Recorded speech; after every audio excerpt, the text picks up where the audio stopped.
बुद्धिमान मछुआ। समुद्र के किनारे रहने वाला एक मछुआ एक दिन मछली पकड़ने के लिए समुद्र में गया। उसने जाल को समुद्र में डाला और इंतजार किया। थोड़ी देर में जब जाल भारी लगने लगा, मछुए ने तब जाल को बाहर निकाला। जाल में एक दो मछलियों के साथ साथ एक शीशा भी अटका था। मछुआ शीशे को देखकर आश्चर्य हो गया और शीशे के ढक्कन को खोला। खोलते ही फुश से कुछ काला धुआं जैसे बाहर निकला। वो काला धुआं एक बड़ा सा बादल बना और उसमें से एक भूत निकल आया। मछुआ भूत को देखकर बहुत डर गया। भूत भयानक आवाज में जोर जोर से हंसने लगा और बोला, कई साल पहले मैं बहुत शक्तिशाली था। लोग मुझसे बहुत डरते थे, लेकिन एक जादूगर ने मुझे इस शीशे के अंदर फंसाकर समुद्र के अंदर फेंक दिया। बहुत सालों तक मैंने बाहर निकलने की कोशिश की, लेकिन मैं असफल रहा। आज तुम्हारी वजह से मैं फिर से बाहर निकल गया। मछुआ दंग रहा और कुछ भी बोल नहीं पाया। भूत फिर से बोलने लगा, परंतु मानव, अब मुझे तुम्हें मारना पड़ेगा। मेरे इस शीशे से आजाद होने के बारे में सिर्फ तुम जानते हो। मछुआ भयभीत हो गया। तब उसको अपने दादाजी की एक कहानी याद आई। फिर उसने बोला, प्रेतात्मा, मैं जानता हूँ कि तुम मेरी जान लेने वाले हो, लेकिन मेरी एक आखिरी ख्वाहिश है। भूत गुस्से से पूछा, क्या है तुम्हारी आखिरी ख्वाहिश? जल्दी बताओ। मछुआ बोला, प्रेतात्मा, तुम इतने बड़े पर्वत जैसे हो। मुझे समझ नहीं आया कि तुम इतने छोटे से शीशे में कैसे घुस गए। ये बात मेरी समझ के बाहर है। क्या तुम मुझे दिखा सकते हो कि ये मुमकिन कैसे है? भूत बहुत सालों बाद बाहर निकलने की खुशी में अपनी बुद्धि खो बैठा और मछुए को उसके सवाल का जवाब देना चाहा। तुम मूर्ख मनुष्य के ऐसे ही सवाल होते हैं। हा हा हा, अब तुम देखो, मैं इतना बड़ा होने के बावजूद इस शीशे में कैसे घुस सकता हूँ। ऐसा बोलकर भूत अपने रूप को छोटा किया और शीशे के अंदर घुस गया। मछुआ फटाफट ढक्कन को शीशे के ऊपर कसकर बंद करके शीशे को वापस समुद्र में फेंक दिया। बुद्धिमान मछुए को भूत से आखिर में छुटकारा मिल गया। परेशान लोमड़ी। एक गांव में एक कौवा रहता था।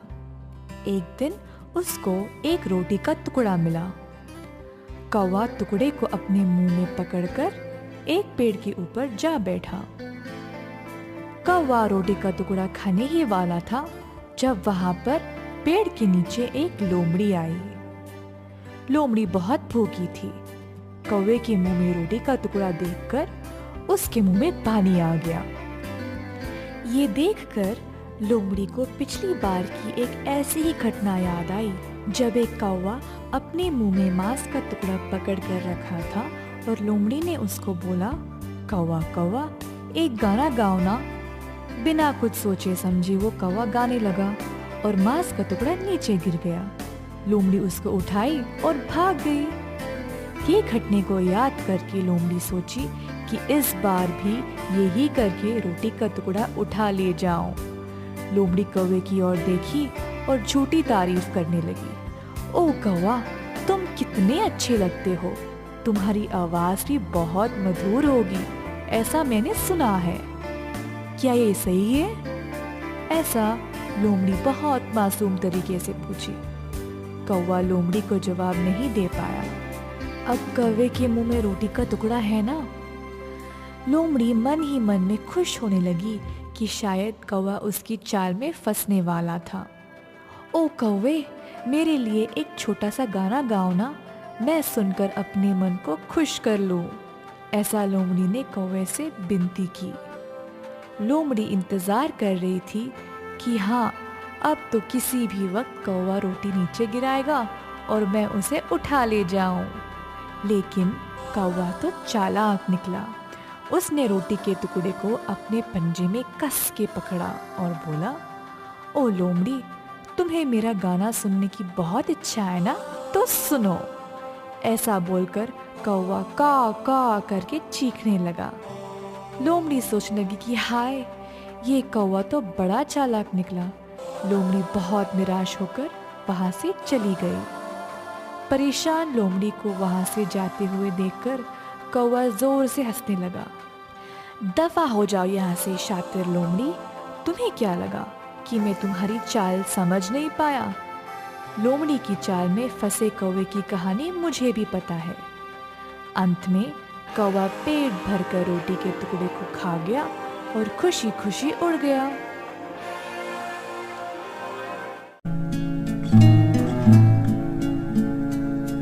दो मित्र।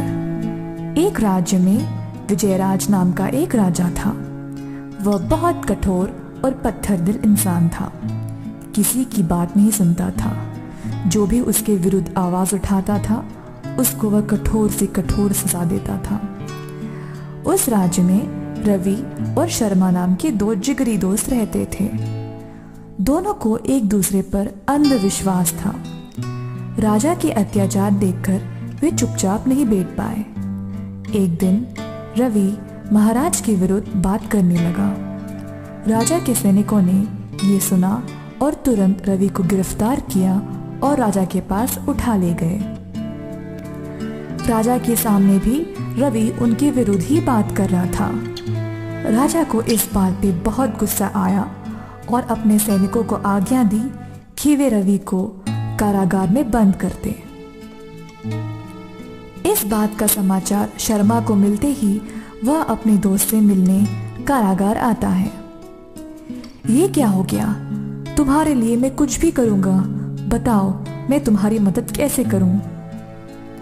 रवि अपने दोस्त को देखकर बहुत खुश हुआ और बोला, मेरी दोस्त, मरने से पहले मैं अपनी माँ और बहन को देखना चाहता हूँ। उनकी खुशहाल जिंदगी के लिए सब प्रबंध करना चाहता हूँ, बस मैं और कुछ नहीं चाहता। तुरंत शर्मा राजा के पास गया और अपने दोस्त की आखिरी ख्वाहिश के बारे में बताया। राजकुमार, मेरे दोस्त रवि को कुछ दिनों के लिए आप जाने दो। जब तक वो वापस नहीं आ जाता मैं उसकी जगह ले लूंगा। राजा बोला, अगर तुम्हारा दोस्त फांसी के समय तक वापस नहीं आया तो सजा तुम ही को मिलेगी। शर्मा ने राजा की बात मान ली। शर्मा का अपने दोस्त पे इतना अंधविश्वास रखना ये देखकर राजकुमार आश्चर्यचकित हो गया।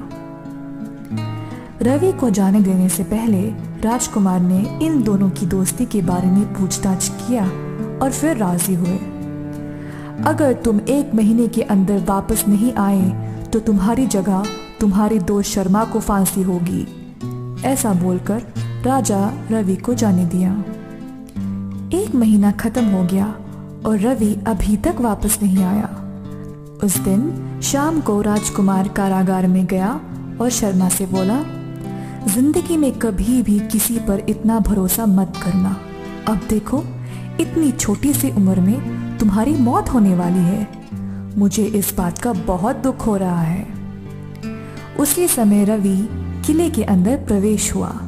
रवि अपने दोस्त शर्मा के गले मिला और बोला, मैंने यहाँ जल्दी आने की बहुत कोशिश की लेकिन हो नहीं पाया। खैर, तुम्हारी कृपा से मैं अपनी माँ और बहन से मिल पाया और उनके खुशहाल जीवन के लिए बंदोबस्त कर पाया। मैं तुम्हारे आभारी हूँ दोस्त। राजा दोनों को देखकर बोला, आज तक मैंने ऐसी दोस्ती नहीं देखी जिसमें कोई अपनी जान को दांव पर लगा सका। मुझे बहुत गर्व है कि मेरे राज्य में ऐसे लोग भी रहते हैं। ऐसा बोलकर राजा दोनों रवि और शर्मा को वापस जाने दिया। उस दिन से राजकुमार बहुत प्यार और अच्छाई से राज करने लगा।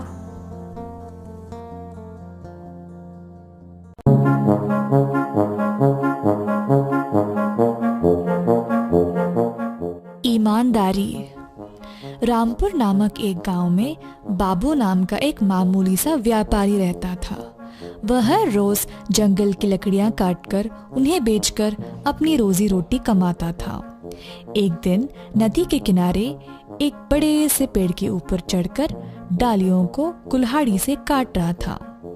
अचानक से बाबू के हाथ से कुल्हाड़ी फिसलकर नदी के अंदर गिर गई। बाबू बेकरार हो गया और कुल्हाड़ी को खोजने के लिए नदी में कूद गया। बहुत ढूंढने के बावजूद बाबू को उसकी कुल्हाड़ी नहीं मिली। बाबू बहुत निराश हुआ और पेड़ के नीचे बैठकर भगवान से प्रार्थना करने लगा कि उसकी कुल्हाड़ी उसको वापस मिल जाए। उसकी प्रार्थना सुनकर गंगा देवी बाबू के सामने पेश आई।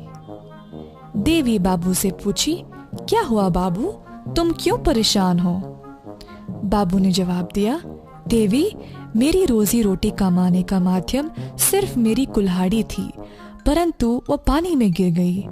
मैंने बहुत खोजा लेकिन मुझे नहीं मिली। देवी बाबू की बातें सुनकर नदी के अंदर गई और सोने की कुल्हाड़ी ले आई।